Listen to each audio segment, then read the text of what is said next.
pandangannya dan merasa aman terhadap kebencian dan siksaan Allah.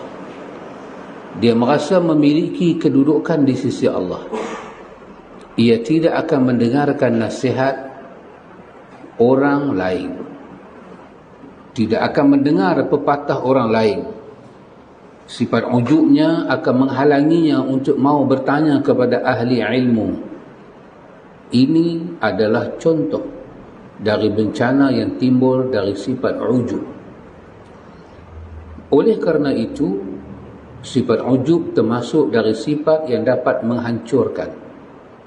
Bahkan, hal yang paling menjadi bencana adalah ketika dia tertipu telah melakukan sesuatu yang ia anggap telah berhasil. Ia sudah merasa tidak butuh terhadap orang lain. Dan inilah kehancuran yang sangat jelas. Kita memohon kepada Allah yang Maha Agung agar Ia memberikan pertolongan kepada kita dalam melaksanakan ketaatan kepadanya. Ini penulis sebut kepada kita tentang sedikit bahaya sifat ujub. Dia adalah pintu melahirkan sifat-sifatnya lain. Jadi itu tak perlu dah kita bincang panjang kerana kita dah bincang panjang dah. Baik, penjelasan tentang cara mengubati sifat ujub secara umum. Ini pula penulis nak kongsi pada kita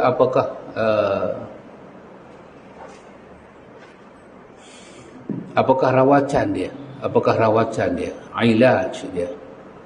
Ketahuilah bahawa untuk mengubati setiap penyakit dapat dilakukan dengan cara melawan sebab yang memunculkan penyakit tersebut dengan melakukan hal yang bertentangan dengannya.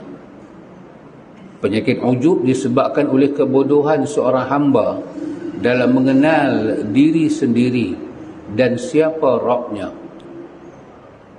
Maka untuk mengubatinya adalah dengan cara melawan kebodohan tersebut. Ujub dikarenakan ilmu, harta, nasab dan sebagainya harus dilawan dengan pengetahuan bahawa semua tersebut adalah pemberian Allah Azza wa Jalla.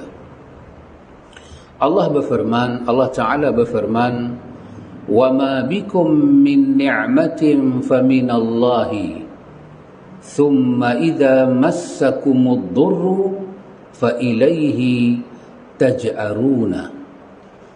Dan segala nikmat yang ada padamu datangnya dari Allah. Kemudian apabila kamu ditimpa kesengsaraan, maka kepadanya lah kamu meminta pertolongan.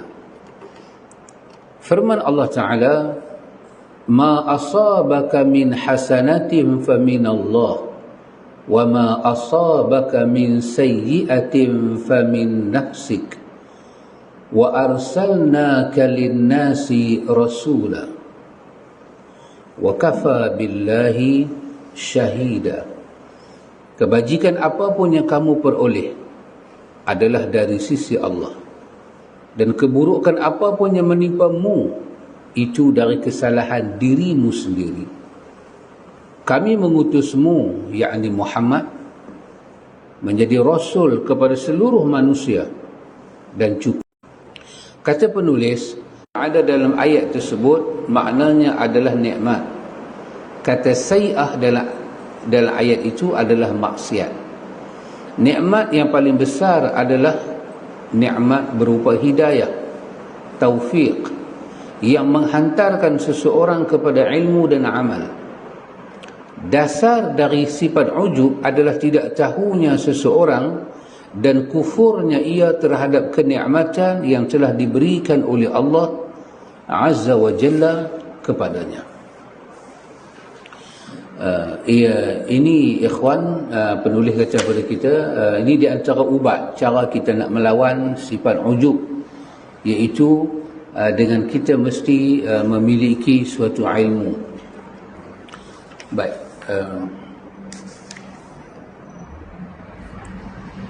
saya ingat saya nak habiskan bacaan ni dulu, baru saya nak sentuh satu dua perkara yang ada dalam ayat ni. Kita habiskan dahulu bacaan. Firman Allah Ta'ala, Ya ayyuhalladzina amanu la tattabi'u خطوات الشيطان ومن يتبع خطوات الشيطان فإنه يأمر بالفحشاء والمنكر ولولا فضل الله عليكم ورحمته ما زكى منكم من أحد أبدا ولكن الله يزكي من يشاء والله سميع عليم. Wahai orang-orang yang beriman, janganlah kamu mengikuti langkah-langkah syaitan. Barang siapa mengikuti langkah-langkah syaitan, maka sesungguhnya dia syaitan menyuruh mengerjakan perbuatan keji dan mungkar. Kalau bukan kerana kurnia Allah dan rahmatnya kepadamu, nescaya tidak seorang pun di antara kamu bersih dari perbuatan keji dan mungkar itu selama-lamanya. Tetapi Allah membersihkan siapa yang dikehendakinya, dan Allah Maha mendengar lagi Maha mengetahui. Sebanyak apapun ilmu dan ibadah seorang hamba, dia tidak akan masuk ke dalam syurga kerananya, yakni kerana ibadah itu, ilmu itu, sehingga Allah melimpahkan rahmat kepadanya. Sebagaimana yang dikatakan Rasulullah SAW kepada para sahabatnya, padahal mereka adalah sebaik-baik manusia. Sabda Nabi, "Ma minkum min ahadin yunajjihi 'amaluhu." Qalu, "Wala anta ya Rasulullah." Qala, "Wala ana."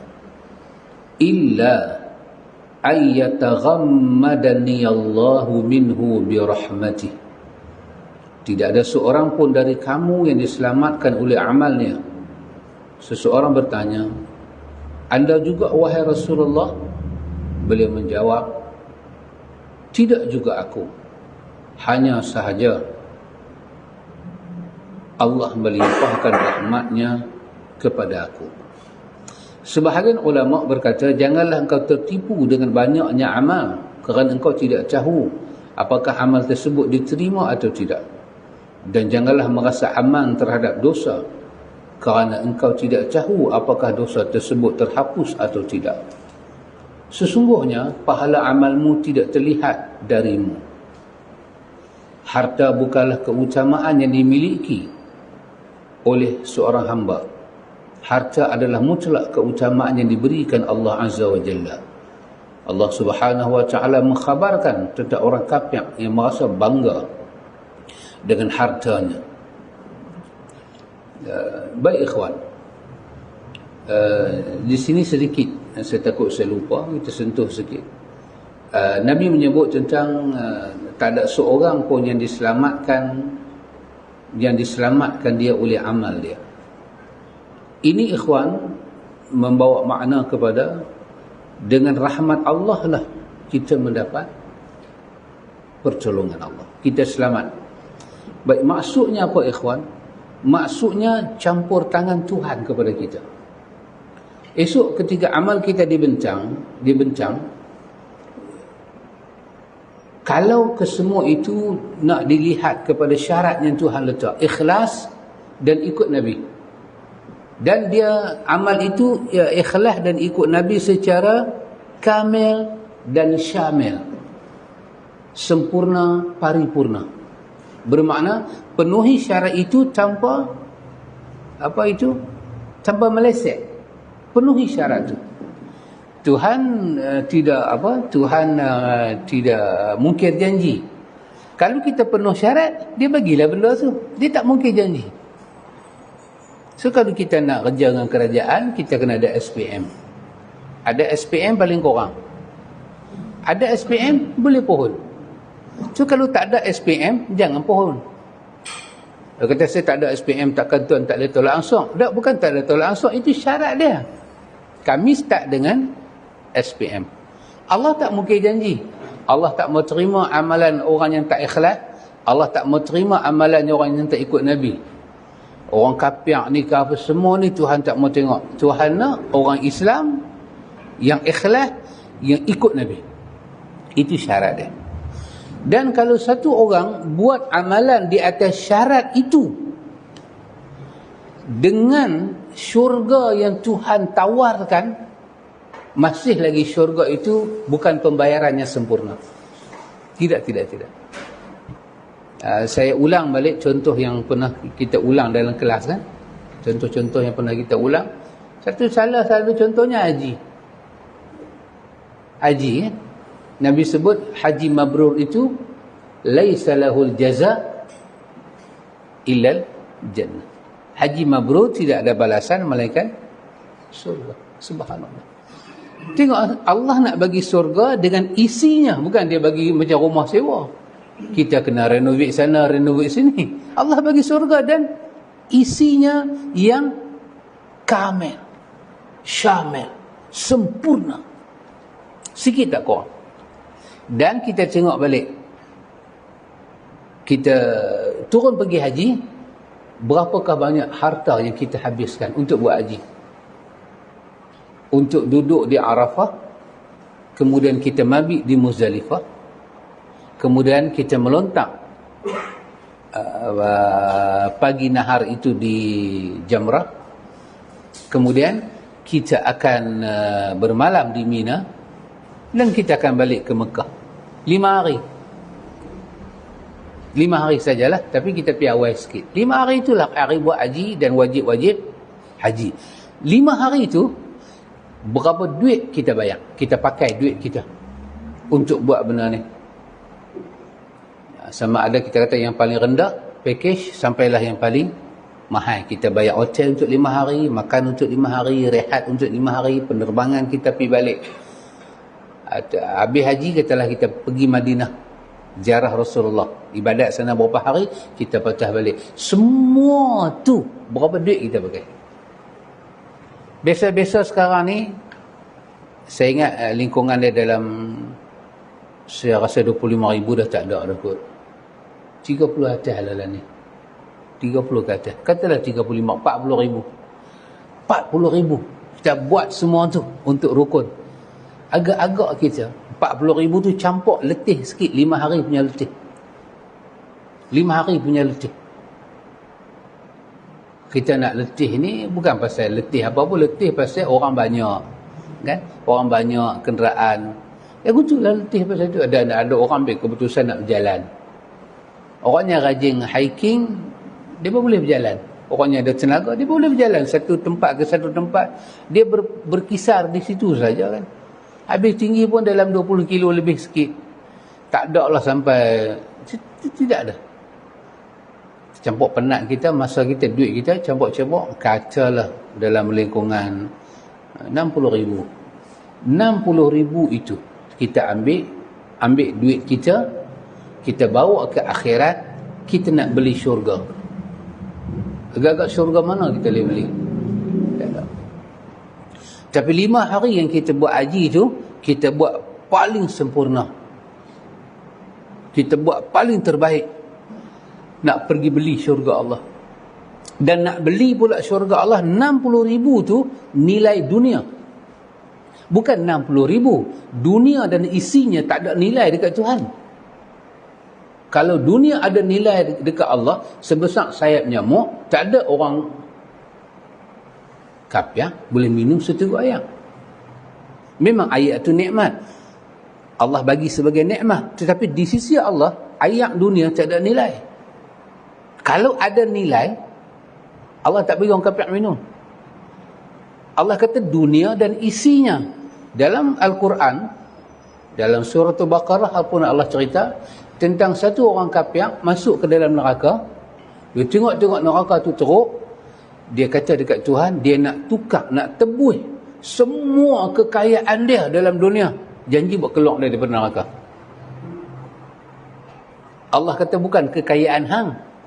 Kalau hang nak tukar dengan khazanah yang memenuhi langit dan bumi, kami tak terima tukaran itu.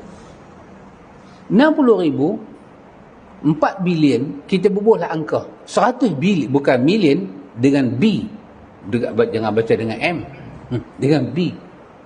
Billion. Yang tu dalam dunia ni, dia berapa peratus dalam dunia ni. Dalam dunia ada emas, ada perak, ada intan, ada permata, ada barang-barang berharga. Dunia ni yang satu orang tu kaya dia ada 45 bilion, dia kaya, adakah dia memiliki dunia dan isinya? Tak lagi. Dia hanya dapat satu juzuk daripada khazanah dunia. Allah kata, seluruh isi langit dan bumi tak ada nilai kat aku. Tiba-tiba kita pergi ambil macam satu kulit kerang, pergi ambil 60,000 kulit kerang, pergi ke akhirat, nak beli syurga Tuhan. Dunia dan isi tak ada nilai, kulit kerang tu duduk tak mana dalam dunia ni? Aku kata, tidak ada balasan untuk orang buat kerja haji. Dan kalau aku terima haji dia, malaikat syurga. Kita nak buat haji tu, kita kena habis 60,000. Dengan 60,000 tu kita nak pergi masuk syurga Tuhan. Maka kalau Tuhan tanya sepatah kat kita, kalau awak tak buat main dunia dan isinya, awak main 60,000 lah. Kalau kita kata daripada badan kita, daripada kepala sampai ke kaki ni, selalu orang tua-tua cakap, tek telinga, tek hidung ni besar mana? Kita ada daripada rambut sampai kaki. Dia juzuk besar mana badan kita? Berkeluar satu tek hidung, dia besar mana daripada komponen badan? Kenapa tak bagi mata sebiji? Bagi tek hidung kecil tek Allah kata 60,000. Ada orang kaya pergi ke Mekah dengan harga 120,000. Ada lagi kaya, mungkin sampai 200,000. Dia turun daripada hotel, terus dia dah masuk lantai apa? Koridor tu, dah terus masuk pintu Masjidil Haram. Dia jalan pun mungkin lebih kurang turun lift, turun ke lantai, habis jauh pun dia jalan dalam 100 meter. Dah masuk Masjidil Haram. Demikian juga masjid dekat Madinah. 250,000. Orang Malaysia pakai duit Malaysia, orang Amerika pakai dolar, orang sebelah Jordan pakai dinar, orang belah negara mana pula pakai mata wang lebih besar. Semua tu mai buat haji dengan nilai yang tak sama. Allah kata, hampa buat mai dunia ni kat aku, hampa nak tukar dengan syurga aku. Tak mana aku nak bagi kat hampa syurga dengan nilai 200,000 tu? Tak mana? Apa dia? Hampa nak duduk tak mana? Bukan kata jumlah tu, dunia dan isinya tak ada nilai dekat aku. Maka macam mana Tuhan bagi juga kepada kita syurga dengan haji ini? Inilah kerana rahmat dia, kesian belah dia. Kita dapat lihat dalam fadilah yang dia nak bagi pada kita. Semayang ba'diyah zuhur, qablah zuhur 4 rakaat. Lepas tu di belakang ba'diyah 4 rakaat. Tengah-tengah buat semayang zuhur sungguh 4 rakaat. Jadi kalau kita campur 4 sunat depan, hak fardu 4, 8, campur 4 di belakang, 12. Allah nak haram kulit kita daripada neraka. Fadilat dengan 12 rakaat kita buat itu, kalau kita boleh buat 12 rakaat juga dengan fadilat Tuhan nak bagi itu, tak berbaloi. Memang kerana dia kesian kat kita. Sebab daripada kita takbir, kita tak boleh nak mentajalikan Allah itu akbar. Kita khusyuk, tak ada. Kalau kita khusyuk berapa peratus? Setiap bacaan yang kita baca, kita tak boleh hadam. Kalau hanya 4 rakaat berapa minit, buat lagi 4 rakaat berapa minit, buat lagi 4 rakaat berapa minit. Dengan itu, dengan akal kita yang berlari ke sana ke sini, hati kita yang bercelarah, nak dapat diharamkan daripada neraka, benar-benar dengan rahmat Allah.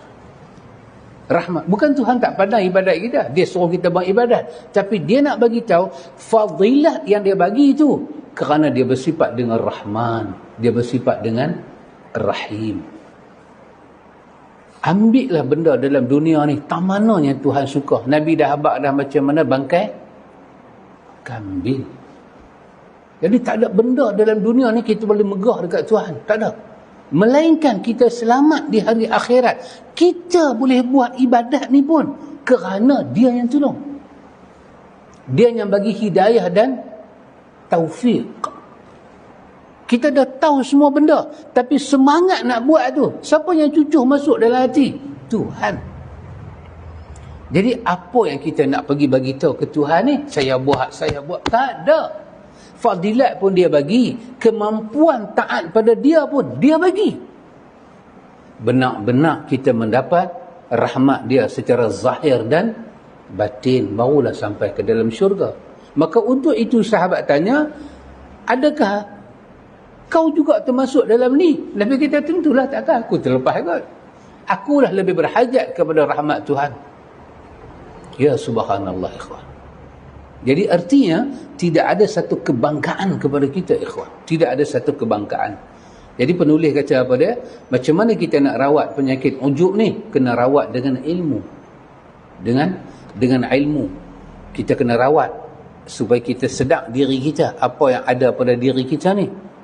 Wallahu khalaqakum wama ta'malun. Wallahu khalaqakum wama ta'malun. Allah cipta dua benda.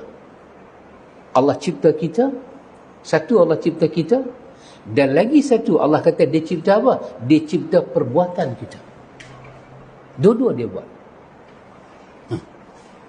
Kita dia cipta.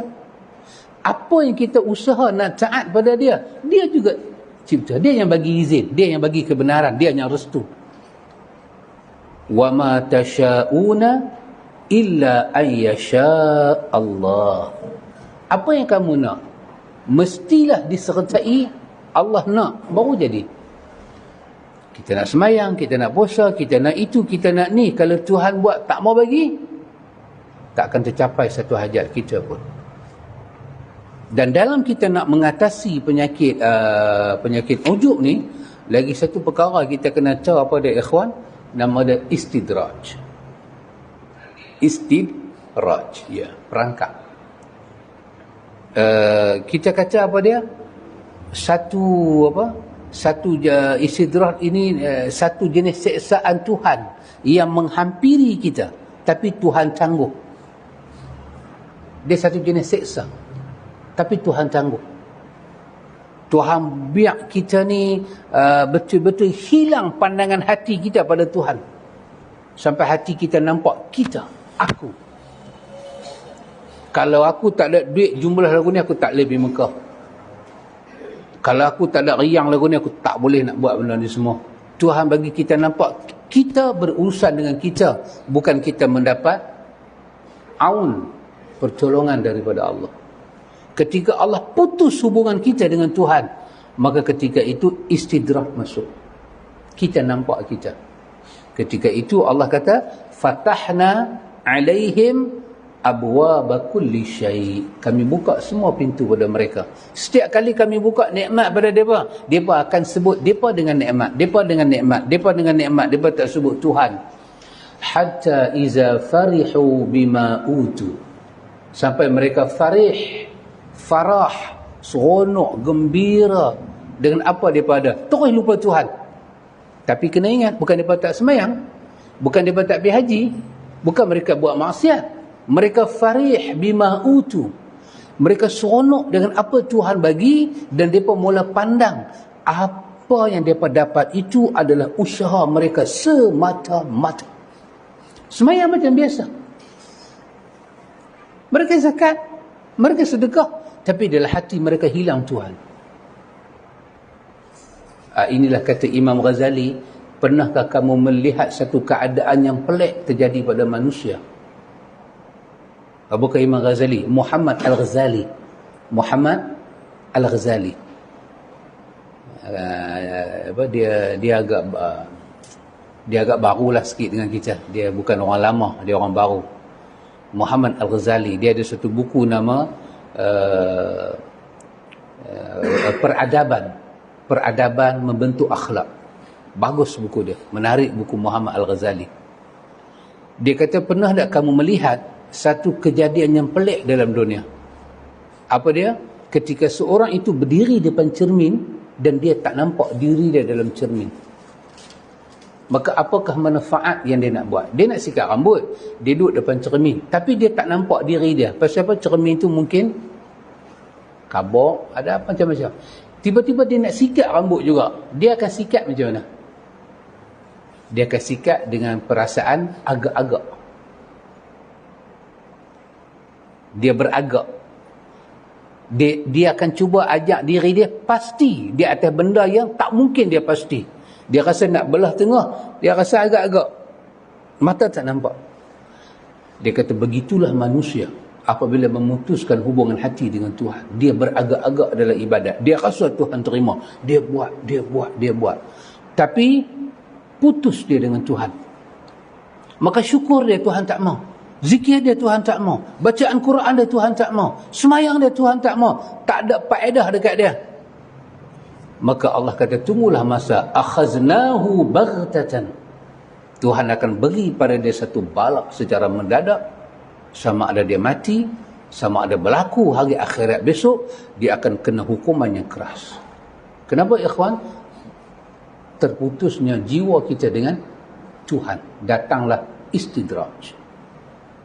Lubang-lubang yang kita tak nampak. Sebab apa? Sebab cermin tu dah tak nampak. Kita dah tak tahu lah. Kedudukan diri kita tu macam mana?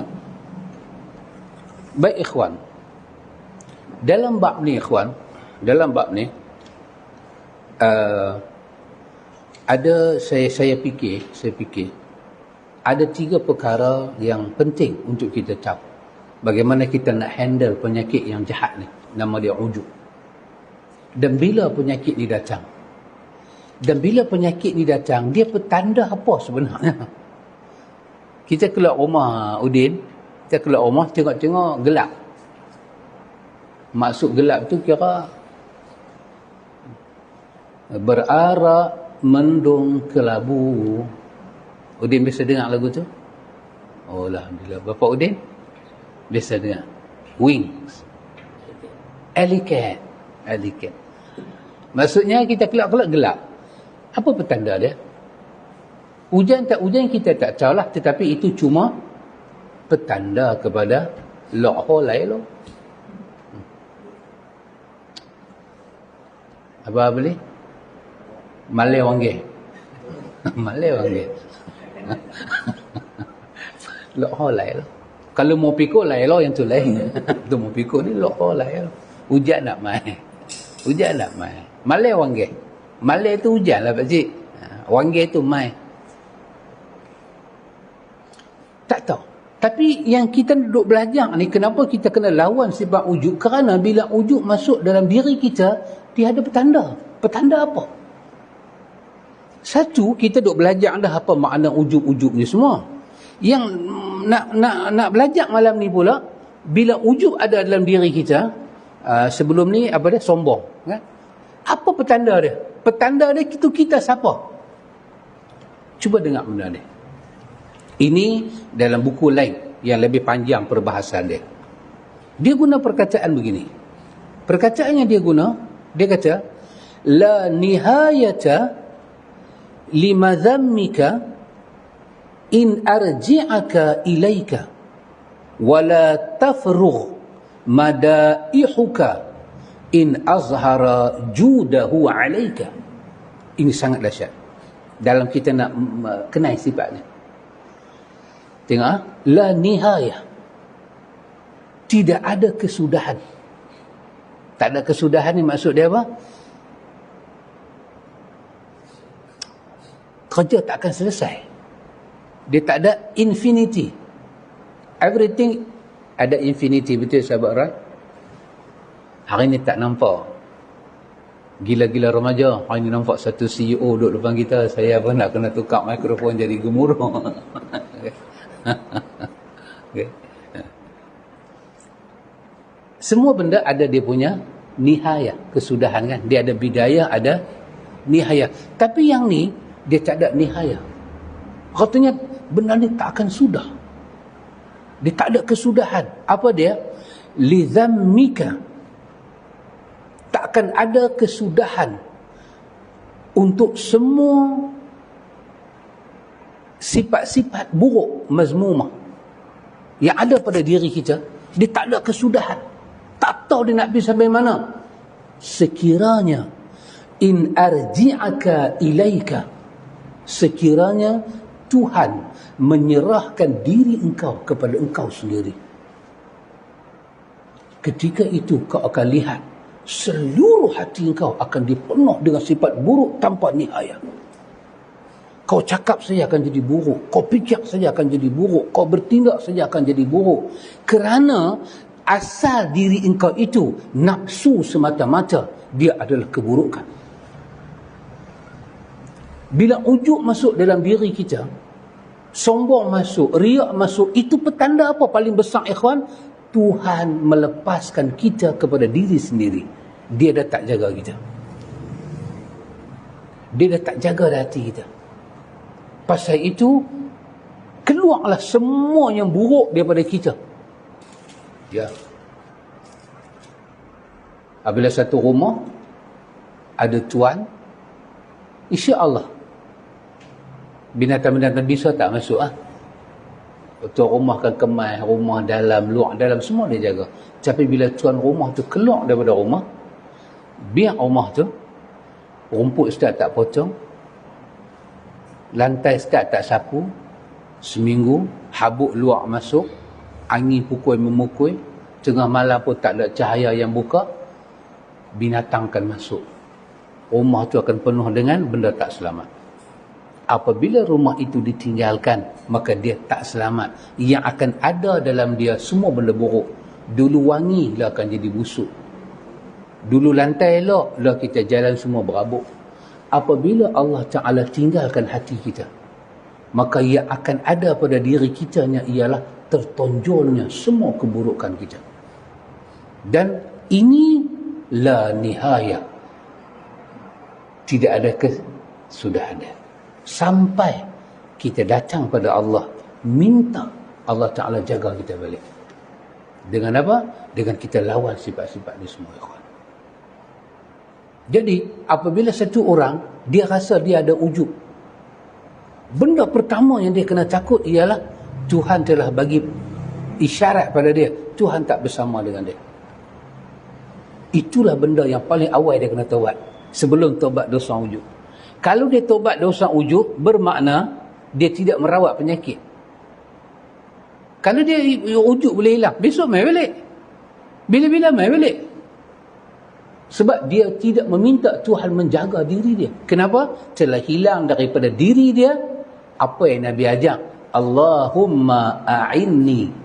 Ya Allah, tolong saya. Dia mula rasa dia buat ibadat dengan kederak dia, bukan dengan pertolongan Tuhan. Tuhan pun melarikan diri. Melarikan diri ini bukan dengan makna Tuhan lari itu, tapi dengan makna yang kita nak faham dalam sifat-sifat jahat. Dan satu lagi kita kena tahu, nafsu kita ni punya satu masalah dia yang kita belajar dalam Quran dan dalam sunnah. Apabila sifat buruk itu keluar daripada diri kita, itu bertanda Tuhan melepaskan hati kita. Apa nafsu nanti buat? Kerja nafsu, tutup keburukan itu, jangan bagi nampak dan jangan akui. Itu kerja nafsu. Itu paling jahat akan jadi kat diri kita. Setiap kejahatan yang kita buat, kerja kita defend. Nafsu akan defend, nafsu akan bagi nampak di mata kita, kita tak salah. Orang yang salah sangka. Kita tak salah cakap, orang yang buruk sangka. Kita tak salah langsung. Apa yang kita buat kesemuanya adalah betul. Nafsu akan cover kita, tutup keburukan kita. Sampailah peringkat la nihaya. Tidak ada kesudahan. Tapi bahasa orang dengar kita cakap buruk. Orang tengok kita buat, menjolok mata. Tapi kita akan kata pada diri kita, tidak. Aku tak buat benda itu semua. Dan kita kena ingat, wala tafrugh madaihuka in azhara judahu alaika. Ya. Yang ni kita kena ingat. Apabila Allah Subhanahu Wa Taala jaga kita, bila Allah jaga kita, sebaliknya akan berlaku. Berlaku macam mana? Kita tak pernah nampak diri kita ada kelebihan. Kita tak akan nampak diri kita ada kelebihan. Kerana bila Allah jaga kita, Allah bagi nampak Allah yang jaga kita, bukan kita yang jaga kita.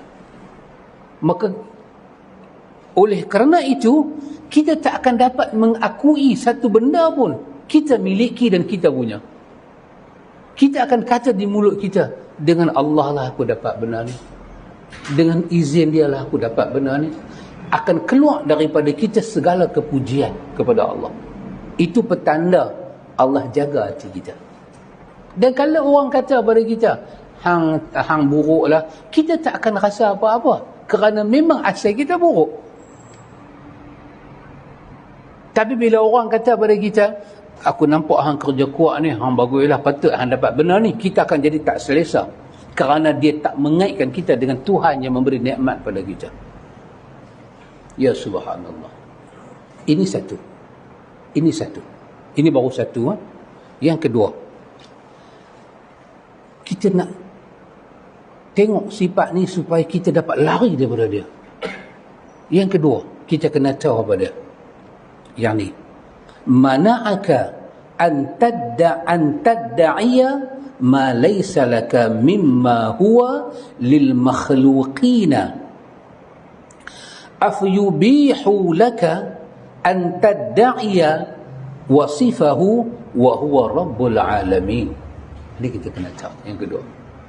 Yang kedua, benar kita kena tahu, iaitu Allah mana'aka, Allah melarang kita. Apa Tuhan larang kita? An tadda'iya ma laysa laka. Allah larang kita mengaku benda yang bukan milik kita sebagai milik kita. Jangan mengaku benda yang bukan milik kita, milik kita. Nabi kata apa-apa dia? Allah laknat siapa-siapa yang pergi kata, ini pak saya, sedangkan orang tu bukan pak dia. Allah laknat orang tu. Dia kata, yang ni bukan pak saya, sedangkan itu adalah pak dia. Siapa yang mengambil tanah orang dengan pengakuan yang dusta, Nabi kata, Allah akan gantung tanah tu di hari akhirat di batang leher dia, dan Tuhan akan laknat dia.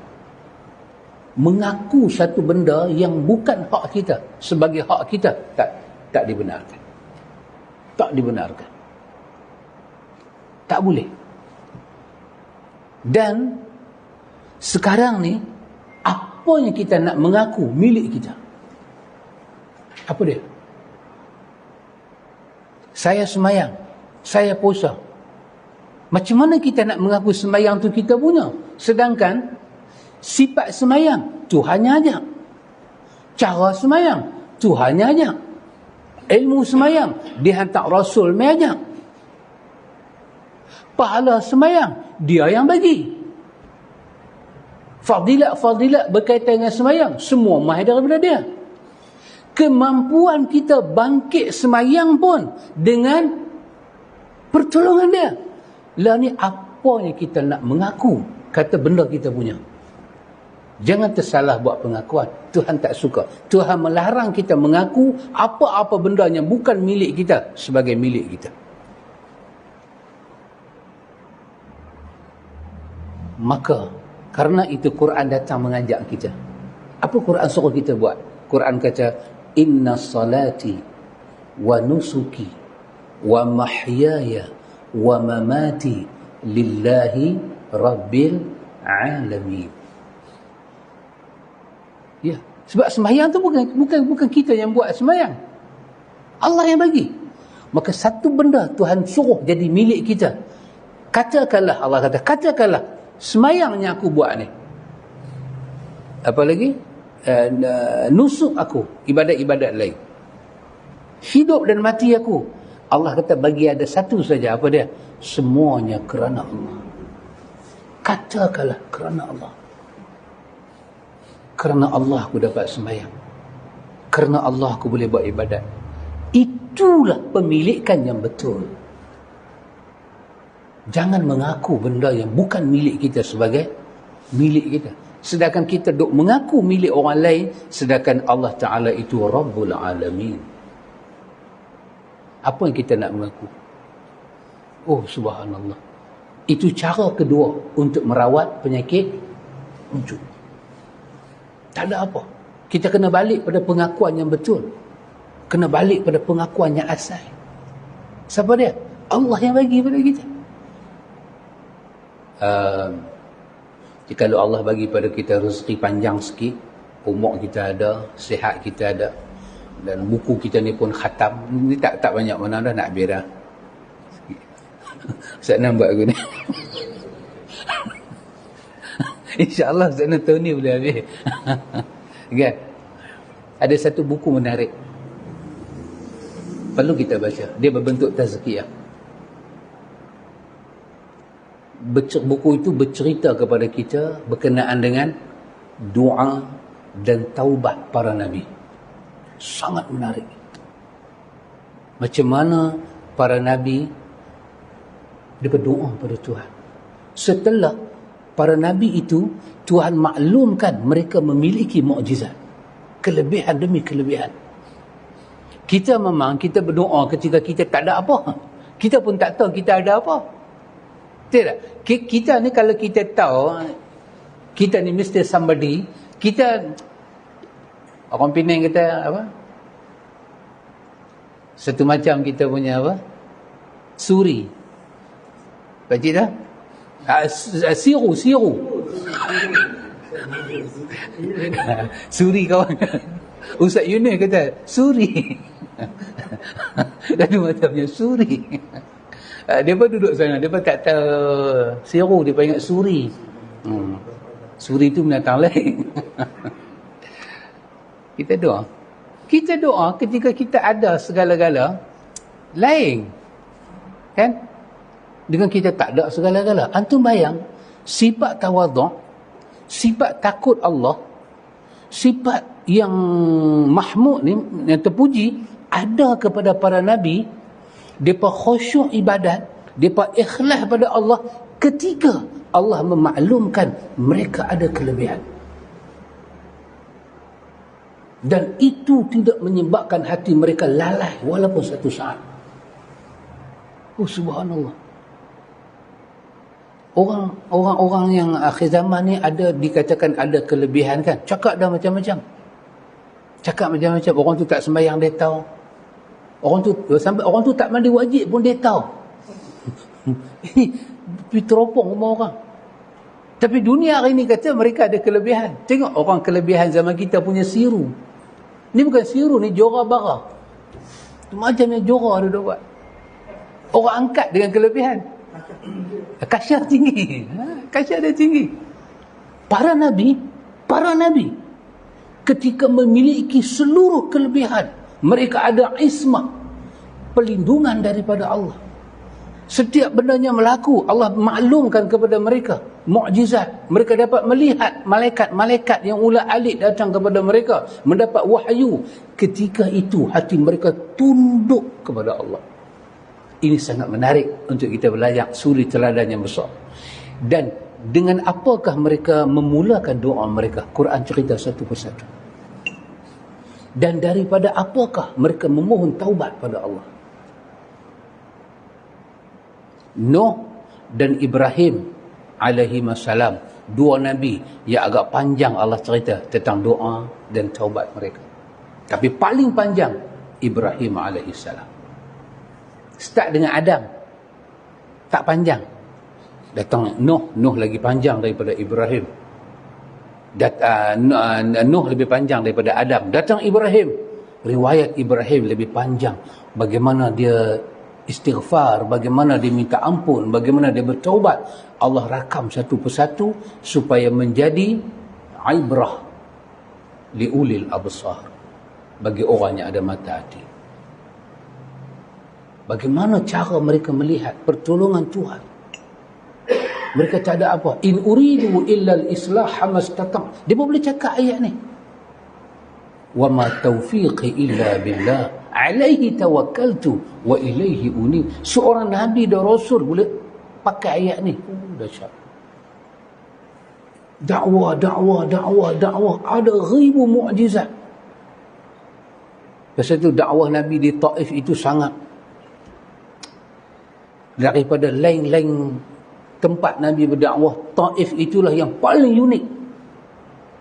Sampai Allah pertontonkan kelebihan dia. Malaikat bawa bukit mai nak azab, dia tak guna satu pun. Dengan ayat mata dia memohon sesuatu untuk umat dia. Dahsyat ikhwan. Kita kalau tahu kita akan dapat apa-apa, patut kita doa dengan relax. Turun ayak mata. Apa relax? Dah tahu lah aku dapat. InsyaAllah aku dapat relax apa.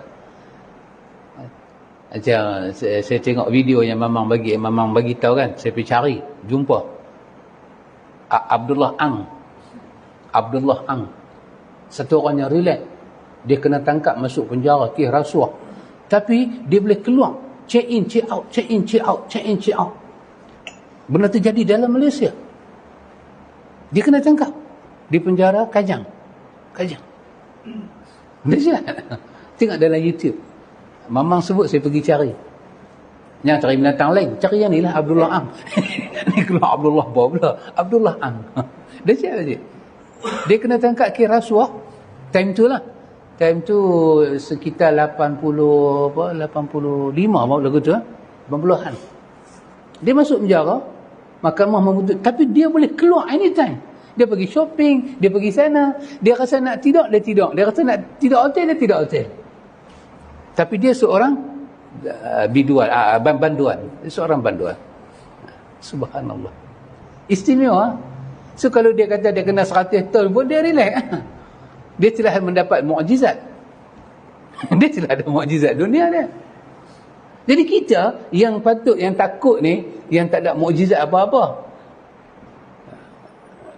Bila hakim kata awak didapati bersalah, dengan itu awak akan didenda RM1,000. Lepas dia kata 1,000 tu, kalimah lepas tu kita cukup takut.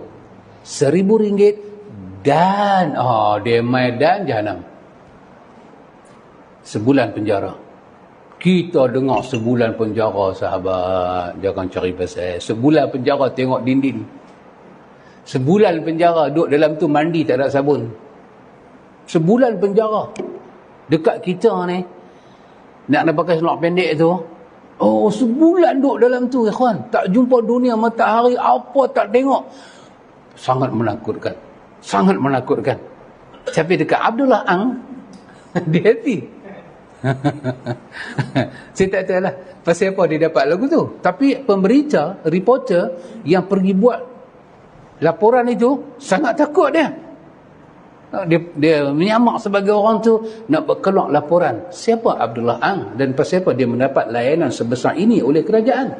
Sedangkan dia,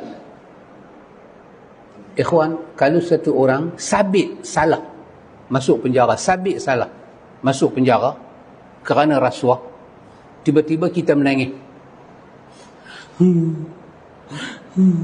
Siapa dia masuk? Dia kena kes apa? Dia kena kes rasuah. Patutkah kita tangisi perasuah masuk dalam penjara? Kalau kita boleh menangis perasuah masuk penjara, bermakna kita dah jadi edan. Tahu edan? Pemimpin kita, Tuan Haji Habib. Zaman kita zaman edan, zaman gila. Habis, siapa masuk penjara kita nak seronok? Ulama masuk penjara, tak ada siapa menangis. Dia masuk penjara bukan kerana rasuah, kerana menegur pemimpin. Dia masuk penjara. Zaman dululah, zaman saya dulu ada apa? ISA lah, tak ada kan? Zaman dulu lah. Masuk ceramah, masuk penjara. Orang mengajar agama, tak ada tauliah, masuk penjara. Tapi orang seperti Abdullah Ang, para Nabi, Allah bagi. Sepatutnya dengan kelebihan ni, para Nabi angkat tangan, Alhamdulillah, syukur ya Allah, yang bagi kat kami ni, Allahu Akbar. Tak ada. Kesemuanya menangis, terisak-isak kepada Allah. Yang ketiga, kita kena tahu apa dia buat. Ini perkara paling penting. Daripada 1, 2, 3 perkara, kita nak merawat berkaitan dengan masalah sifat-sifat yang buruk ini. Apa dia, ikhwan? Tengok.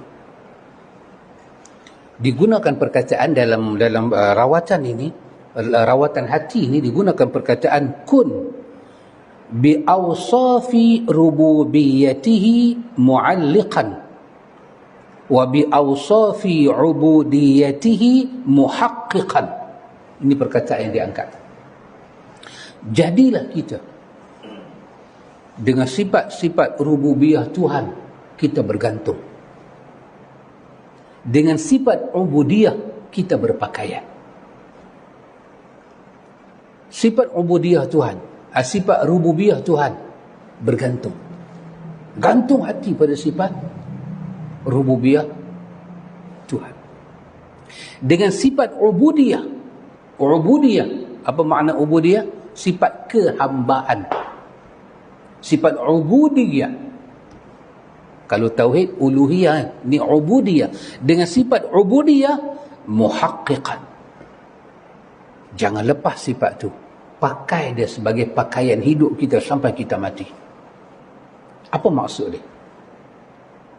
Ni yang perkara yang ketiga yang akan menjadi rawatan kita. Ikhwan, kita bincang panjang pasal sifat-sifat Tuhan. Akhirnya daripada sifat-sifat rububiyah Tuhan ni, kalau kita tak tahu banyak benda, tak boleh ingat banyak benda, para ulama akidah menyatakan kesimpulan daripada pelajaran kita tentang sifat rububiyah Tuhan ni, 4 benda ni kena ingat.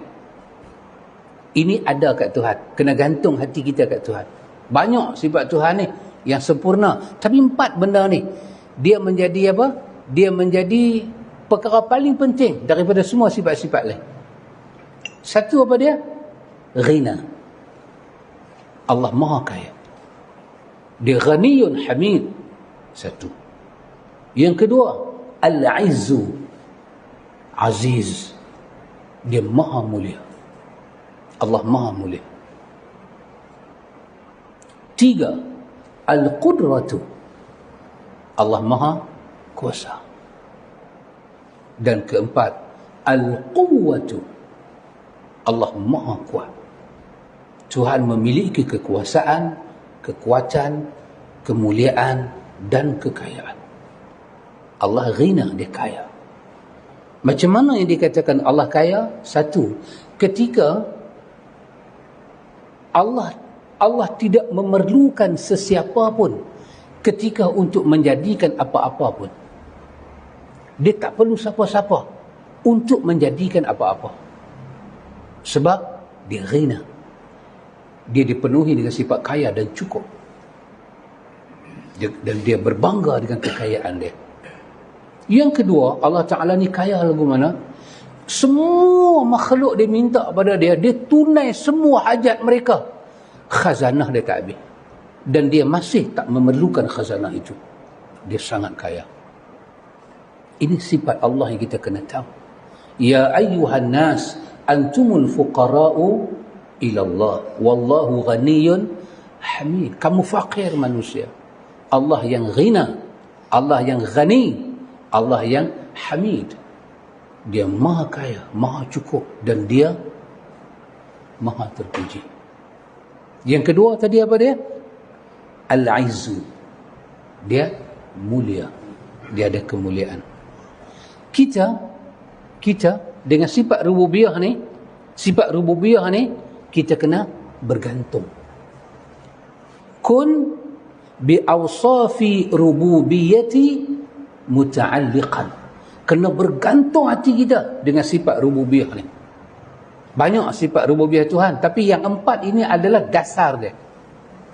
Allah Maha Kaya.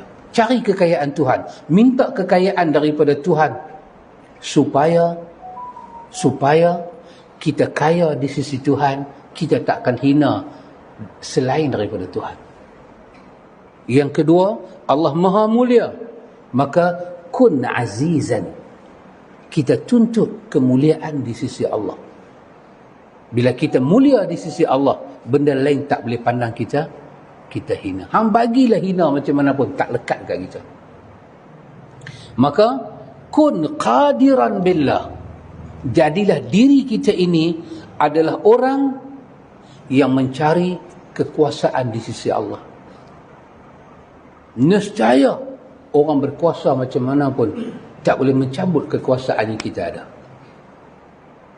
Dan jadikanlah diri kita ini orang yang takun qawiyan billah, orang yang kuat dengan Allah, supaya tidak ada kekuatan dapat menggoyah kita. Baik, kenapa ikhwan? Kenapa kita kena pandang benda ni? Kerana Kerana ikhwan, apabila kita bergantung dengan sifat rububiyah Tuhan, barulah akan terkeluar sifat ubudiyah kita, sifat kehambaan kita. Apa sifat kehambaan kita? Banyak ikhwan, banyak sifat kehambaan kita. Tetapi daripada banyak ni, 4 benda ni lah hari-hari kita jumpa. 4 benda ni lah hari-hari kita jumpa. Apa dia? Satu, al-faqru, kefakiran, ketidakcukupan. Kita tak pernah cukup. Pasal tu orang kaya kena jumpa orang miskin, kena jumpa orang kaya. Orang kaya pun memerlukan orang miskin. Majikan memerlukan pekerja, pekerja memerlukan majikan. Kerana kita fakir. Sifat fakir, tak cukup. Dalam bentuk harta, dalam bentuk tenaga, dalam bentuk ilmu, dalam bentuk apa-apa kita nak hidup. Kita tak boleh hidup seorang-seorang, ikhwan. Mana boleh hidup seorang-seorang? Betul, Tuan Haji Hafiz, pemimpin kita. Tak boleh. Kita fakir. Yang kedua apa dia? Az-zullu, sifat kehinaan. Kita hina. Hari-hari kita hina. Kita nak cari duit, kita hina. Kita kena tunduk pada undang-undang, kena tunduk kepada duit. Kita tak ada duit, kita jadi hina. Kita nak dapat duit, kita hina. Subhanallah. Kita kaya, kita ada duit, kita boleh pergi jumpa doktor. Tak ada duit, doktor pun tak boleh tengok muka kita. Tak ada duit. Kita nak berbuat apa, tak ada duit. Batu karang ke, batu bata ke, batu ban ke, batu gantung ke, punya pasal lah, duduk lah tahun dalam perut hang. Ada duit. Apa? Bila ada duit, urusan jadi apa dia kata? Bila ada duit, macam mana? Dia punya pepatah tu. Ada duit, urusan jadi macam mana tu tu? Ada duit, senang lah. Let's money talk. Jangan biar orang cakap kan. Let's money talk. Kita hina. Kita hina. Ya ikhwan. Yang ketiga apa sifat kita? Al-ajzu. Sifat kita al-ajzu. Dan yang keempat, wad-dha'ifu. Wad-dha'ifu. Ya. Kita al-ajzu, ketidakmampuan. Dhaif, lemah. Kita tak ada kekuatan. Apabila kita tahu ini sifat kita, al-faqru, al-dhullu, al-ajzu, al-dhaif, al-dha'fu, kita lemah. Dan kita nampak sifat Tuhan. Dialah ghani, dialah aiz, dialah bersifat dengan aizzah, bersifat dengan qudrah dan quwah. Seluruh hati kita, kita gantung kepada dia. Maka itu akan menjadi sebesar-besar rawatan supaya tak lekat sifat mazmumah yang tak ada kesudahan ni. Kalau kita kena, tak ada kesudahan. Sebab apa? Lepas mazmumah akan datang mazmumah. Lepas sifat keji, akan datang sifat keji. Akan datang sifat keji. Maka 3 kaedah itu dikatakan bagaimana cara kita nak merawat sifat wujud kita. Dan paling besar kita kena tahu, bila sifat ni menyinggah kepada kita, itu petanda paling besar apa dia? Kita bukan dalam pengawasan Tuhan. Tuhan memang jaga kita, tapi Tuhan lepas hidayah daripada kita. Itulah penyesalan kita yang paling awal. Jangan fikir nak rawat sifat tu dulu. Kena fikir macam mana nak mai balik kat Tuhan.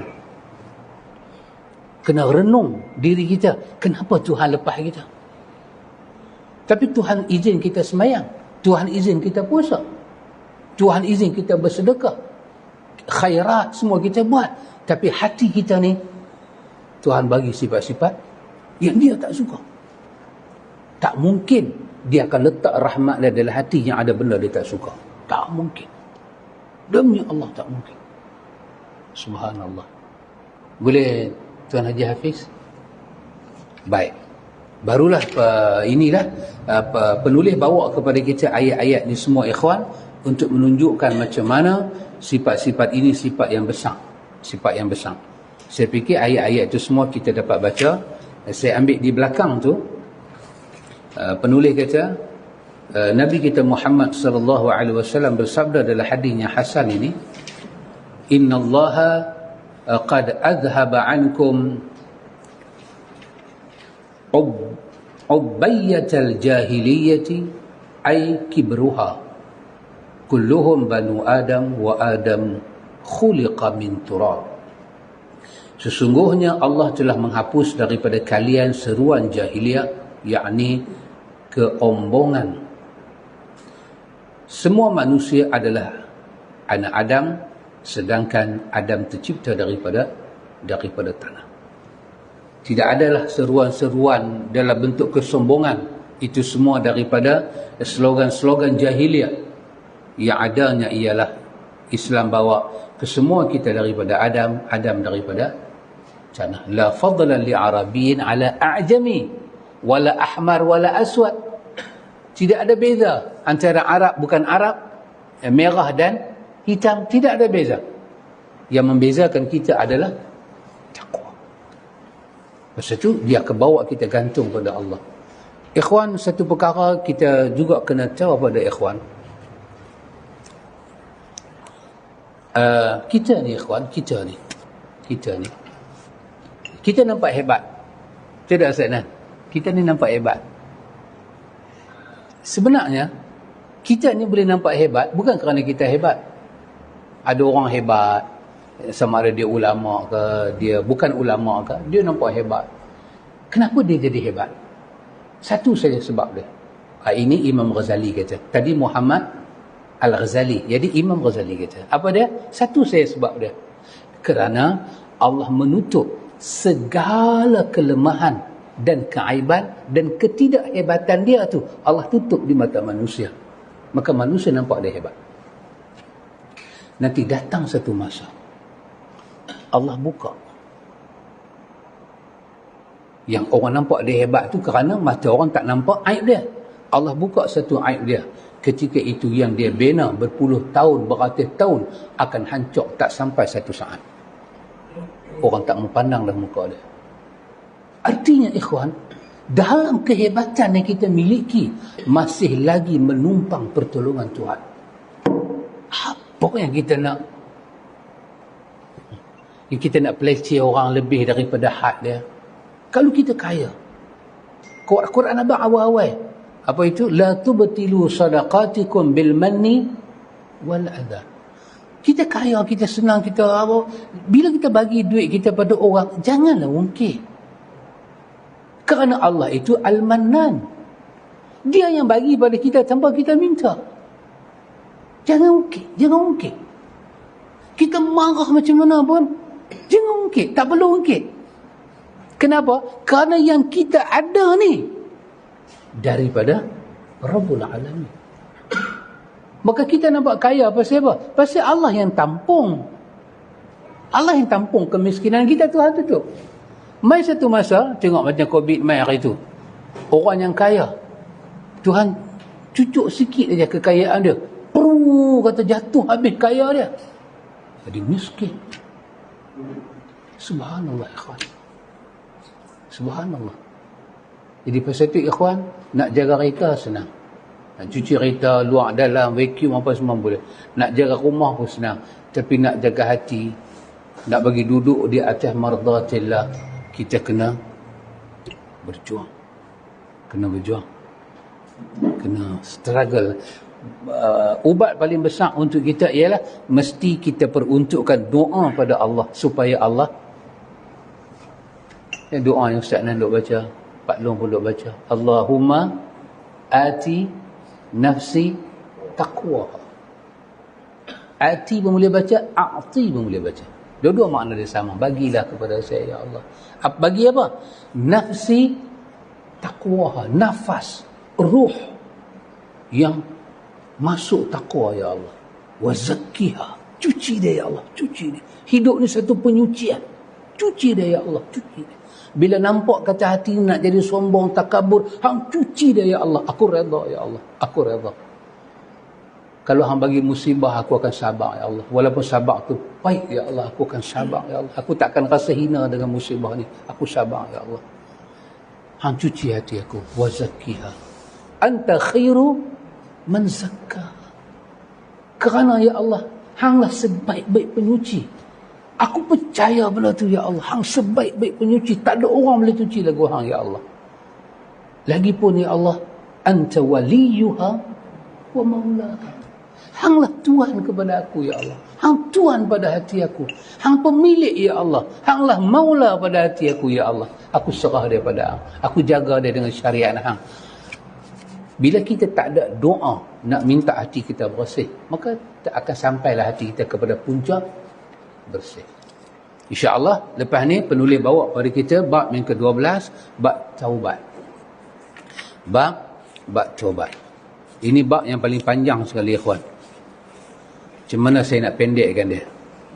Panjang, bab taubat ni panjang. Bab taubat ni panjang. Jadi mungkin bab taubat ni saya kena berduit dengan Ustaz Nan. Dapat dipendekkan. Panjang bab taubat. Ada soalan Ustaz? Ya, ada soalan. Sarah tanya. Allah. Siru dengan jora atau apa maknanya? Allah. Ni kelas Ustaz Nan lah. Ustaz Nan tolong jawab. Siru dengan jora, Pakcik. Apa beza siru dengan jora? Apa maksud dia? Siru bahasa kita kata apa? Bahasa buku ah. Mengada-ngada. Siru ni macam mengada-ngada. Jora ni apa? Jora ni tunjuk pandai. Ada tunjuk cara pandai. Semua dia nak ke depan. Tapi bodoh. Orang kata jora. Dia buat macam dia champion. Dia pergi depan dia macam champion. Rupanya dia tak dapat pingat apa pun. Macam jora dia buat. Jora. Kan asal juara. Juara kan pegang. Orang Penang kata jora. Siapa? Jora kita punya ni. Kita punya ni siapa? Jora. Abang, oh dia itu memang jora. Tapi tak tahu apa-apa. Tak tahu apa-apa. Ya, Pakcik. Boleh berubah kita sebelum istighfar tu apa yang saya faham, ya Allah bukan tangan. Allah tak menunjuk kita. Jadi kita kalau kena.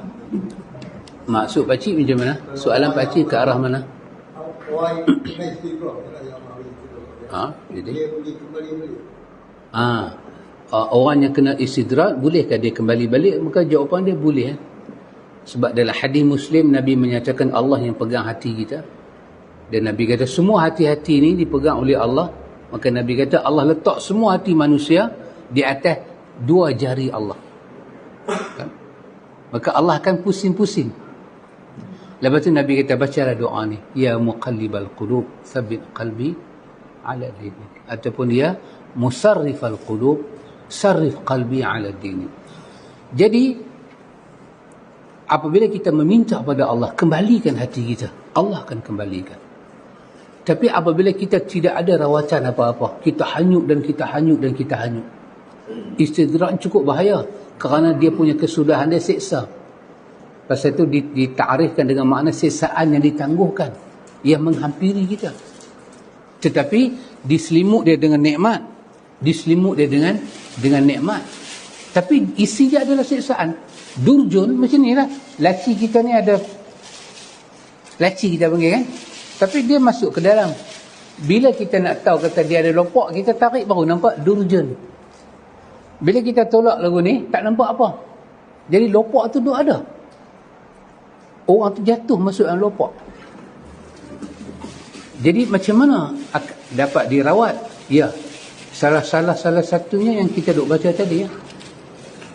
Semua ulama-ulama tazkiyah ni menyatakan ilmu itu mesti disedarkan dia.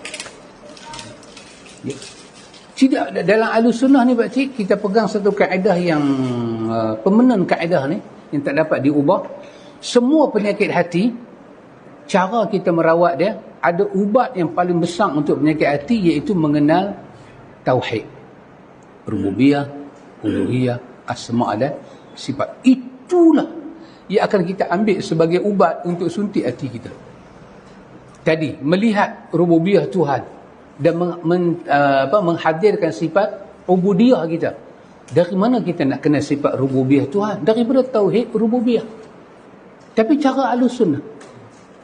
Jadi soalan Pakcik, dapatkah orang ini kembali? Ya, dapat. Insya-Allah dia dapat. Dia boleh dapat dengan cara, kalau Allah masih sayang dia, Allah akan bagi ya. Ataupun dia akan dapat dengan cara dia sendiri sedang. Dia berdoa kepada Allah. dalam ibadat yang dia buat. Sebab ingat peranan nafsu tadi, semua penyakit-penyakit tak ada kesudahan ni, kerja dia defend. Dia akan tutup bagi kita tak nampak kita duduk dalam daerah itu. Sombong, takabur, angkuh. Sebagai contoh, kita tengok, kita ada tak ada nafsu mengawasi kita. Kita dah tak pergi masjid seminggu. Tak sembahyang jemaah. Bukan tak sembahyang jemaah, tak sembahyang jemaah di masjid. Kita mungkin sembahyang jemaah di rumah. Satu kawan kata kepada kita, sahabat, lama tak main masjid lah. Dia kata lagu tu. Kita kata betul lah, saya sibuk. Dia kata, semua orang sibuk sahabat. Kalau kira orang sibuk, aku pun sibuk, mainlah tengok masjid kita. Masa dia kata lagu tu, telinga kita jadi apa? Berdesing kan. Kita rasa macam mana kita ni teruk sangat. Maka kita tengok, pada masa tu rububiyah kita akan bangkit ataupun nafsu kita akan bangkit. Kalau nafsu kita bangkit, akan keluar ayat-ayat yang tidak ada penyudah dia. Apa dia? Hai ingat semua orang pergi sembahyang masjid tu, itu semua ayat-ayat yang la nihayata. Tak ada kesudahan. Layan lagi jadi. Kenapa? Kerana ledakan, boom. Mazmumah tu jadi, boom. Tuhan melepaskan kita jawab sendiri tanpa dia lapik hidayah. Kalau ada orang pergi kata lebih kurang, lagi meletup kita jadi. Ketika itu kita seluruhnya dikuasai oleh nafsu. Tidak ada hidayah Tuhan. Maka kena ada orang lain yang rapat dengan kita. Dia tengok kita, dia sedarkan kita. Tak kalau kita hanyut. Kadang-kadang kita marah anak-anak kita kalau terkeluar perkataan-perkataan mazmumah yang tidak ada kesudahan. Aku belah apa macam nak mampu yang betul tak? Satu hasil aku tak dapat. Ya subhanallah. Tuhan melepaskan kita. Pasal itu doa yang Nabi ajak pada kita dalam riwayat Nasa'i bukan kata bertahun. Nabi guna perkataan tarfata ain. Tolong ya Allah. Wala takilni ila nafsi. Tarfata ain. Ya Allah, tolong ya Allah. Janganlah hamba bagi aku kat diri aku ya Allah walaupun sekelip mata. Kerana boleh keluar ayat-ayat yang membatalkan seluruh ibadat kita. Pasal tu sifat ni dikatakan sifat la nihayata. Tak ada kesudahan. Mamang kita lawan orang sombong, di mana kesudahan dia? Titik dia di mana? Last kali kita akan kata apa? Kalau hang layan dia, sampai esok pagi tak habis. Ya, sememangnya begitu. Ingat kalimah ni. La nihayata. Tidak ada kesudahan. Kenapa? Kerana yang duk keluar tu adalah sifat-sifat mazmumah. Kenapa sifat tu boleh keluar? Tuhan melepaskan pengawasan daripada dia. Tuhan tak jaga dia. Cepat-cepat kena kembali pada doa. Tengok betapa dahsyatnya perlindungan zikir pagi petang bagi pada kita. Jaga hati kita. Rugi kalau kita tak baca zikir pagi petang tiap-tiap hari. Rugi, ikhwan, rugi. Kadang-kadang kita tak tahu yang kita minta tu untuk diri kita. Dia memang bila pagi kita ulang kan, bila petang kita ulang. Subhanallah. Maka boleh rawat hati insya-Allah. Kita ni hadap mengaji ni pun kita ada penyakit ni. Jangan kata tak ada. Kita mengaji zuhud kan, kami selamat lagi teruk kita je kena. Pasal tu kita belajar. Kita nak bila sifat tu mai kita sedar. Kita cakap, kita sedar. Bila Allah sayang pada satu orang kan, Allah buat dua keadaan dalam kuliah-kuliah yang saya dah terang dah. Satu, Allah bagi pada dia peristiwa. Satu, Allah tak bagi peristiwa. Untuk bawa manusia itu datang kepada Allah, satu, Allah guna peristiwa dalam hidup dia. Allah bagi apa? Orang Jawa kata apa? Something. Betul? Something. Incident. Peristiwa-peristiwa yang berat. Tujuan apa? Nak bawa dia mai pada Tuhan. Dan lagi satu orang yang istimewa, pilihan mukhtar, pilihan Tuhan, mereka sedap tanpa peristiwa. Naluri dia sedap sendiri. Aku terajak cakap, aku yang silap sendiri tanpa peristiwa. Tanpa Tuhan bagi musibah, tanpa Tuhan bagi apa-apa, dia sedang. Itu petanda ilmu dia bermanfaat. Allah terima hati dia. Tapi kalau dua-dua ni tak ada pakcik, Allah, inna lillahi wa inna ilaihi raji'un. Pasal itu berkali-kali ulama' duk kata jangan kawan orang tak boleh bagi nasihat langsung pada kita. Kita salah pun dia tak boleh kata apa. Nescaya kita susah kembali pada Allah. Baru ni kita bincangkan Ustaz Nan, apa? Adab suhbati. Ada adab kawan bersahabat. Apa kita kena buat? 23 adab sahabat. Saya kawan dengan sahabat, ada benda saya kena bagi pada sahabat. Sahabat kawan dengan saya, ada benda sahabat kena bagi kat saya. Salah satunya apa dia? Bila kita tengok dia melelong, kita kena pergi jumpa dia. Tapi dengan lembut, tegur dia. Jangan biar dia melelong. Terutama yang nak bagi rosak amalan-amalan dia, kena tegur. Tak, kalau kita telah melanggar persahabatan, maka tidak ada manfaat kita kawan dengan dia, tidak ada manfaat dia untuk kita dan kita untuk dia. Pisahlah. Nanti itu semua akan keluar nantilah. Kan? Dalam bab Ustaz, Ya, betul. saya pernah nak berkawan ni bukan dia senang dia susah. Apa susah dia nak jaga kita orang. Ya. Supaya dia jangan kontak kita. Jangan kalang kita. Ya. Jangan tertutup. Betul. Betul. Saya setuju. Betul. Pakcik lagi lah orang lama. Lagilah nampak kan. Ni semua ni masa pakcik duk berkawan ni semua ni duk kecin buah pokok asam Melaka ni semua ni. Duk main pokok asam. Kampung saya tak ada pokok asam. Apa Haji Pecah Rahsia? Mana Pecah Rahsia? Saya saja ada Haji Pecah Rahsia. Live ni. Alamak. Betul ya? Buat macam mana? Nafsu menguasai. Itulah. Bila Tuhan lepaskan kita, kita menguasai kita. Boleh nak? InsyaAllah lepas ni kita tengok bab taubat. InsyaAllah sampai takat malam ni kita tak apa, tak taubat lagi. Apa ni? Kita tak masuk bab dia lagi kan Pak Long dia kata kan. Kita baca basuh muka. Basuh muka. Kaki tak basuh tak apa. Pasal tak sampai lagi. Jadi kita akan masuk bab taubat ikhwan. Lagi mengaji lagi letih balik dia sahabat Rai. Lagi kita mengaji rasa letih banyak rasa benda kita tak capai lagi Ada ilmu kita ada, tapi pencapaian kita kan, ilmu kita ada, ustaz-ustaz kita ada, tapi pencapaian jiwa kita sampai ke tak sampai, itu je. Sebab kalau tak sampai, kapan mai balut badan kita? Biasa kita dengan Tuhan lah, tak ada siapa boleh tolong kita. Apa boleh tolong kita? Wallahu ta'ala a'lam. Subhanakallahumma wa bihamdika asyhadu an la ilaha illa anta